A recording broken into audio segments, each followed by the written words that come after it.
I'm so sorry. There's nothing I can do about it. Right now, sister-in-law is standing before me, offering a heartfelt apology. How did this all happen? Well, the story goes back about a week. My name is Clara. My husband runs a hot dog stand. His name is Osmond. We met at the hot dog stand my husband used to run. He owned a small hot dog stand near the train station right on my way home from work. I would get hungry after work and often buy a hot dog there. He initiated a conversation and we started dating. After a few years of dating, we got married.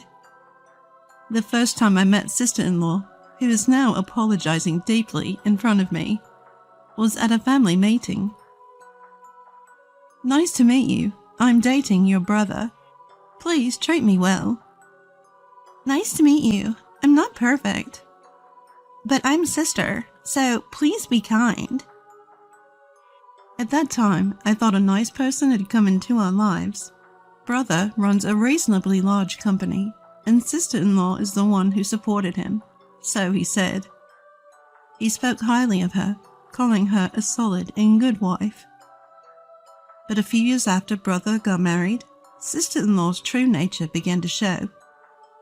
Every time she came to visit her parents' house, she had more designer items, and her social media was filled with photos of luxury hotel lunches with friends, and designer cosmetics. We let go as long as it didn't affect us, but eventually sister-in-law began to demand persistent comments. Sister-in-law, why don't you comment on my social media? I only browse. Don't you have any pictures to post? No, I use social media to gather information and look at others' posts. Wouldn't it be nice to comment once in a while? Maybe, if I feel like it. Please comment at least once. I'm not doing it just because you tell me to. I was annoyed with her constant requests for comments, so I started ignoring her for a while. Then she said in a small voice, "You're such a buzzkill. Boring." From that moment on, I decided to avoid sister-in-law more than necessary.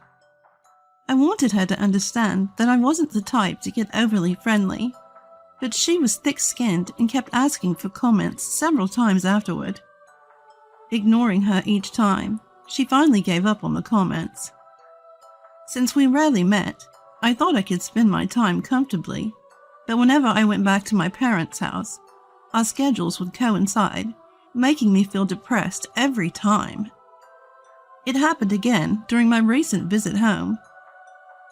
Sister-in-law, what do you think of this bag? It's cute, isn't it? It's a brand new collection. I'm not interested in that sort of thing. Come on now, every girl loves brand name bags, don't they? I genuinely had no interest in brands or expensive accessories, but it seemed to have struck a nerve with her that I wasn't envious. She said, "You don't have to pretend. If you're jealous, just admit it. I can even give you my old one." I was actually disinterested and annoyed, so I replied, "I really have no interest.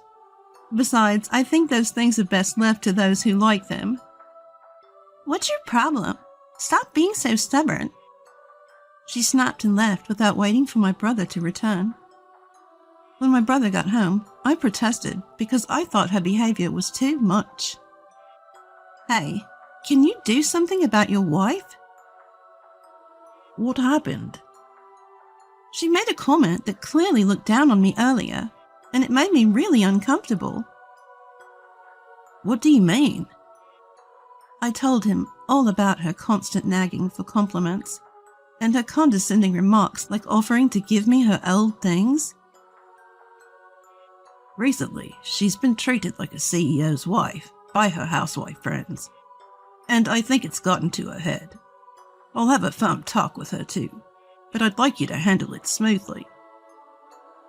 I don't want to fight either, but I don't feel like we can be friends. Just remember to keep our relationship to that of relatives. I understand. Sorry for the trouble. I want to say it's not your fault, but she's your wife. Just remember that it affects your reputation. I understand. After that, we lived peacefully without meeting. There were a few occasions, like weddings or funerals, when we had to meet. Every time I kept my distance, and she seemed to understand, which made me feel relieved. However, during the greetings for my wedding, I was reminded that people don't really change. When my husband and I were getting married, we had a family introduction dinner with my brother and sister-in-law, my parents and my husband's parents. Even sister-in-law, I thought, would not say anything inappropriate in such a setting, but she messed up. By the way, what kind of work do you do? I run a humble hot dog stand. Oh, really? A chain? No, it's an independent shop. A hot dog stand? That's not even part-time work. Hey, come on. But it's a hot dog stand, right? Even if you were the manager of a chain store, it's still just okay.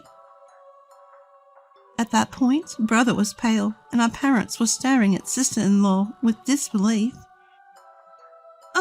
Are you going home now? Yes, I'm heading home. Aw, come on. I wanted to hear more about the hot dogs. I was furious at sister-in-law's mocking tone. Look, I've been wanting to say this for a while. Can you please stop making fun of people in the way you speak? I'm not doing that. Yes, you are. You're overthinking it.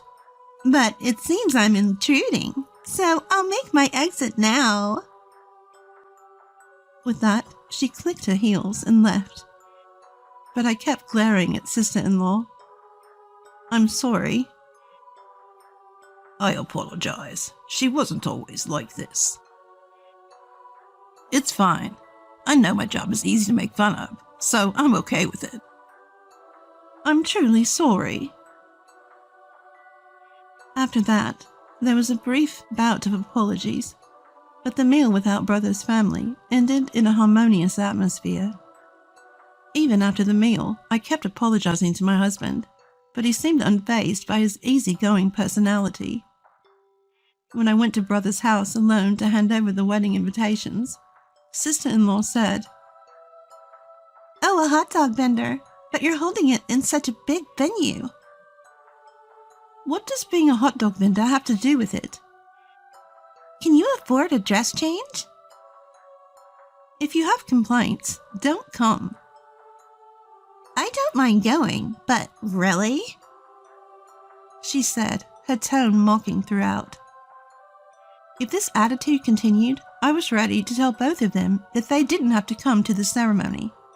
But there were certain circumstances with brother, so I allowed them to attend on the condition that sister-in-law absolutely wouldn't approach me. And then the wedding day arrived. The wedding day was held in a relatively large venue. During the ceremony, sister-in-law was well behaved, either due to having some sense of decency or because brother had scolded her. The ceremony ended without a hitch. The reception was mostly over, and we were in the midst of casual conversation when the incident happened. As a crowd gathered around the bride and groom's seats, a drunken sister-in-law approached. She gulped down the champagne in her hand and loudly proclaimed, "A hot dog vendor's wife is headed straight for a low-life existence, isn't she?" The room went dead silent at her words. Sister-in-law, oblivious to the recoiling of those around her, continued to disparage my husband.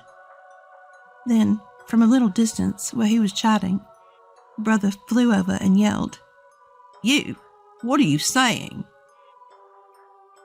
But it's true, isn't it? Being a hot dog vendor's wife is pretty low, right? She spent her life filthy in front of the kitchen, That's how it feels. You just shut up. Why are you defending her? It's the truth, isn't it? At that moment, my husband stood up and said, "You. It's over." What? Right then and there, brother turned to those around and offered a heartfelt apology. "My wife is really very sorry." No, I understand your family's way of thinking well enough. What? What is it? What's going on? Listen, the guests at this venue are people who have invested in brother's company or are business partners. What? What have you done? But why? Why would a hot dog stand owner invite such people? They're not your customers. Osmond, you see, runs a hot dog stand as a hobby. He's an investor, far wealthier than us, and holds a much higher position. He's been investing in my company and even made contracts because my sister was getting married. He ruined everything. No way. Yes, my husband's true identity is that of an investor.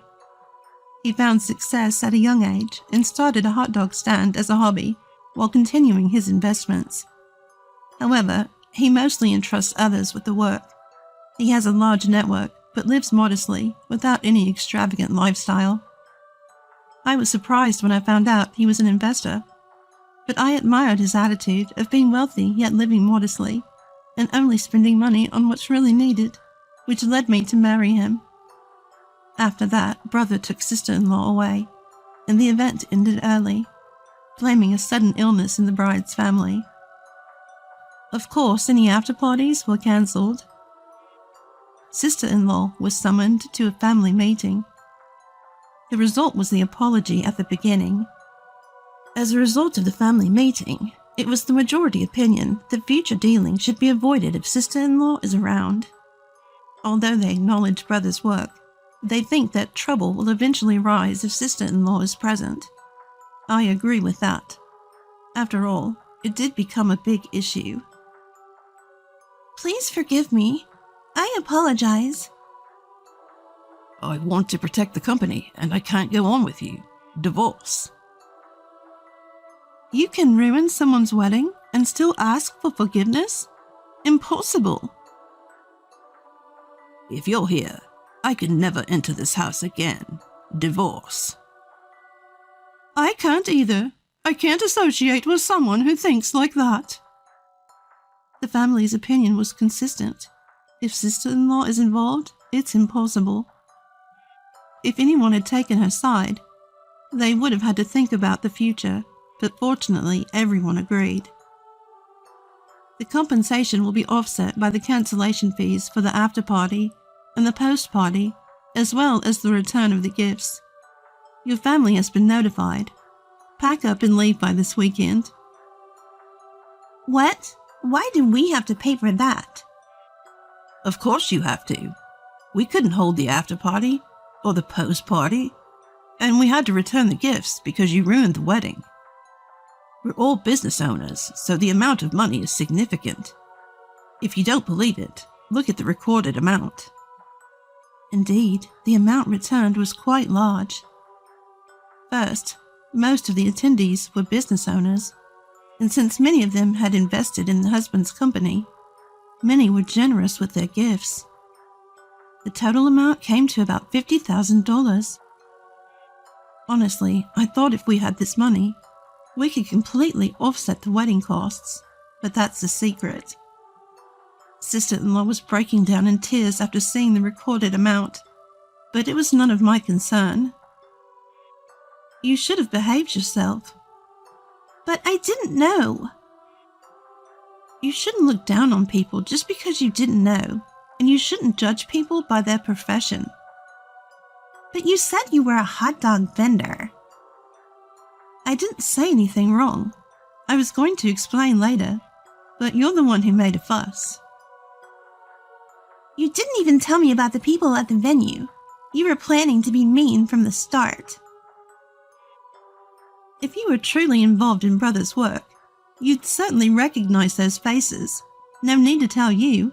Besides, if you were really friends with me, you'd know who was coming and what positions they hold. Yes, she only supported Brother at first.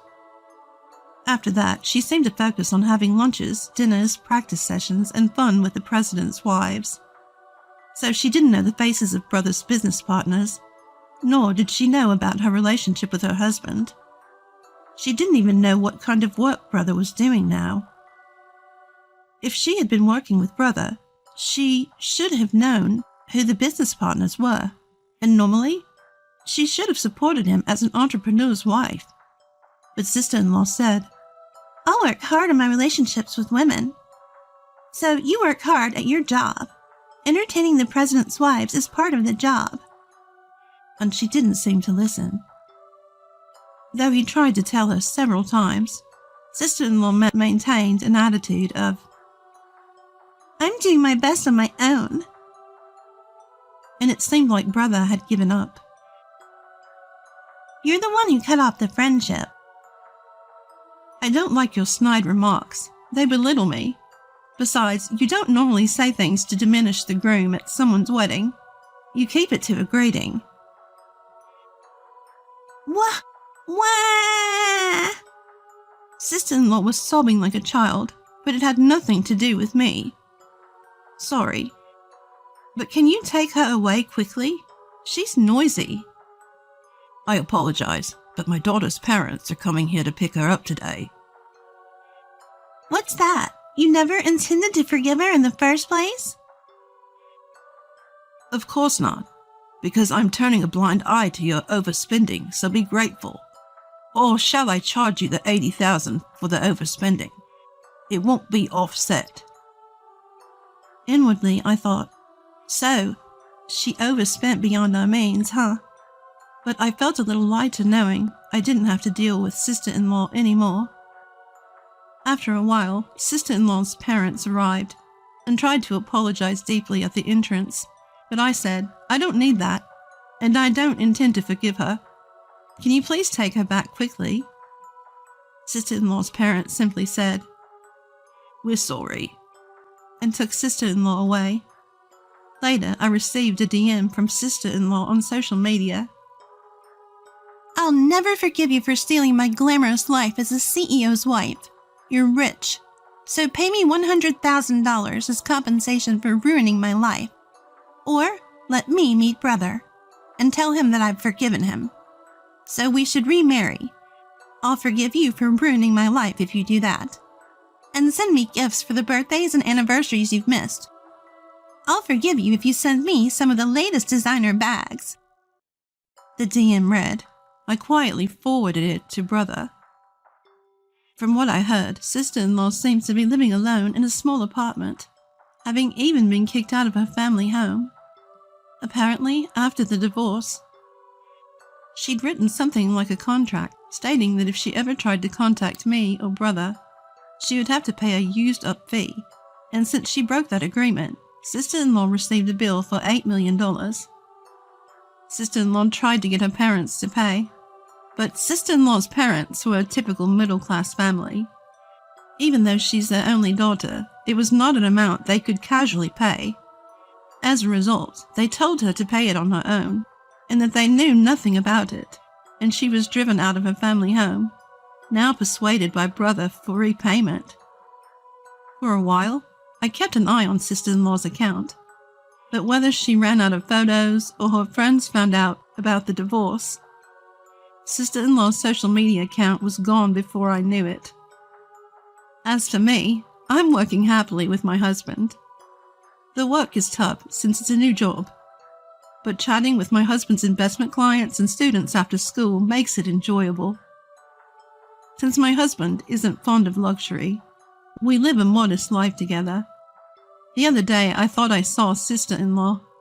She looked completely different from her once neat appearance, wearing saggy old sweatpants and cheap slippers, carrying shopping bags. I thought, if only she had listened to what people told her, this wouldn't have happened. But I decided it was a waste of time to feel sorry for her, and stopped thinking about it.